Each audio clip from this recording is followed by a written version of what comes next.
Amazon மழைக்காடுகளின் அடர்ந்த மரங்களுக்குள் ஒரு சக்தி வாய்ந்த வேட்டையாடி வாழ்கிறது. அதுதான் ஹார்பி ஈகிள். உலகின் மிகவும் வலிமையான கழுகுகளில் ஒன்றாக இது கருதப்படுகிறது. இதன் இறக்கைகள் மிகப்பெரியது. ஆனால் இதன் உண்மையான ஆயுதம் அதன் கால்கள் மற்றும் கூர்மையான நகங்கள். ஒரு கரடியின் நகங்களைப் போல சக்தி வாய்ந்த பிடி இதற்கு உள்ளது. அதிக உயரமான மரங்களின் மேல் ஹார்பி ஈகிள் தனது மிகப்பெரிய கூண்டை கட்டுகிறது. ஆண் மற்றும் பெண் ஈகிள்கள் இணைந்து கிளைகளை கொண்டு வந்து பாதுகாப்பான வீட்டை உருவாக்குகின்றன.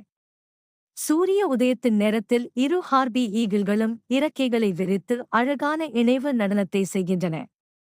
இந்த தருணம் மழைக்காட்டின் அரிய காட்சிகளில் ஒன்றாகும். பெண் ஈகிள் ஒரு முட்டையை மட்டும் இடும். அந்த முட்டையை மழை, காற்று, புயல் எல்லாவற்றிலிருந்தும் கவனமாக பாதுகாக்கும். சில வாரங்களுக்குப் பிறகு சிறிய குஞ்சு வெளிவருகிறது. பெற்றோர் இருவரும் மாறி மாறி வேட்டையாடி உணவு கொண்டு வருகின்றனர். காலம் செல்ல செல்ல அந்த குஞ்சு வலிமையான இளம் கழுகாக வளர்கிறது. முதலில் கிளைகளில் சமநிலை கற்றுக்கொள்கிறது. பின்னர் இறக்கைகளை பலமாக அடித்து பறக்க முயற்சிக்கிறது. ஒரு நாள் அந்த இளம் ஹார்பி ஈகிள் முதல் முறையாக வானில் பறக்கிறது. அதன்பின் தொடங்குகிறது உண்மையான வேட்டையாடும் வாழ்க்கை. மரங்களின் மேல் அமைதியாக அமர்ந்து கீழே உள்ள அசைவுகளை இது கவனிக்கும். குரங்குகள், சோம்பேறி விலங்குகள், பெரிய பாம்புகள் அனைத்தும் இதன் இலக்காக மாறலாம். சரியான நேரம் வந்தவுடன் மின்னல் வேகத்தில் தாக்கும்.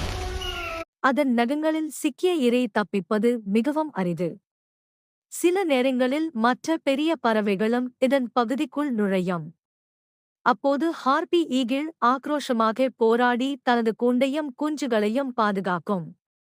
கனமழை, புயல், கடும் காற்று, எந்த சூழலிலும் இது உயிர் பிழைத்து வாழ்கிறது.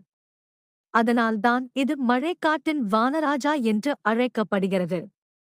ஆனால் இன்று காடுகள் அழிக்கப்படுவதால் ஹார்பி ஈகிள்களின் எண்ணிக்கை குறைந்து வருகிறது.